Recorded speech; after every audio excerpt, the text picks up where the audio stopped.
C A ഒരു exam oriented കോഴ്സാണ്. അപ്പോൾ നമുക്ക് സി എ പാസ്സാവുന്നതിനെ പറ്റിയിട്ടും എക്സാമിനെ പറ്റിയിട്ടും ഒരുപാട് ഡൗട്ട്സ് ഉണ്ടാവും. ആ ഡൗട്ട്സ് എല്ലാം ക്ലിയർ ചെയ്യാൻ നമ്മളുടെ കൂടെ ഉള്ളത് ധാനിഷ് ആണ്. ഹായ് ധാനിഷ്. സി എ മൊത്തം 3 സ്റ്റേജസ് ആണല്ലോ. അപ്പോൾ ഈ 3 സ്റ്റേജസിൻ്റെയും പ്രിപ്പറേഷൻസ് എല്ലാം ഒരുപോലെയാണോ? ഇല്ല, ഇതിൽ ഓരോ സ്റ്റേജിനും ക്വസ്റ്റ്യൻസ് ചോദിക്കുന്നതിലും നമ്മുടെ പഠിക്കാനുള്ള കണ്ടൻറ്റിലാണെങ്കിലും പ്രിപ്പറേഷനിലാണെങ്കിലും ഡിഫറൻസ് ഉണ്ട്.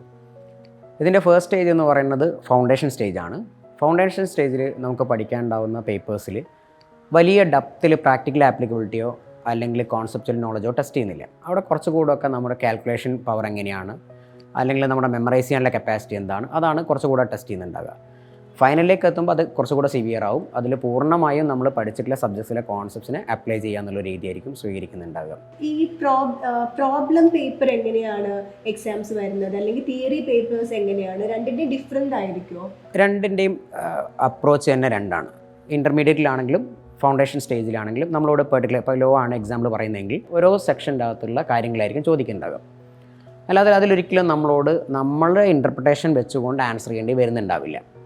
അത് ഒരു പക്ഷേ ഫൈനൽ ലെവലിലാണ് കുറച്ചെങ്കിലും ആ പ്രാക്ടിക്കൽ ആപ്ലിക്കബിലിറ്റി വരുന്നത്. എന്നാൽ പ്രോബ്ലം പേപ്പേഴ്സിലാണെങ്കിൽ അവിടെ നമുക്ക് ഫുൾ കാൽക്കുലേഷൻസും കമ്പ്യൂട്ടേഷൻസും കോൺസെപ്റ്റ്സും വരും. നമ്മുടെ സ്ട്രാറ്റജി തന്നെ അവിടെ എൻ്റയർലി ഡിഫറെൻ്റ് ആണ്. എങ്ങനെ മെമ്മറൈസ് ചെയ്യാൻ പറ്റുന്നുണ്ട്, ഈ പറയുന്ന ഡേറ്റ്സ് ആയാലും സ്റ്റെപ്സ് ആയാലും പ്രൊസീജിയേഴ്സ് ആയാലും റൂൾസ് ആയാലും അല്ലെങ്കിൽ ഫൈനോ പെനാൽറ്റിയോ പോലുള്ള കാര്യം ടാക്സിലൊക്കെ ആകുമ്പോൾ അതാണ് വരുന്നുണ്ടാകുക.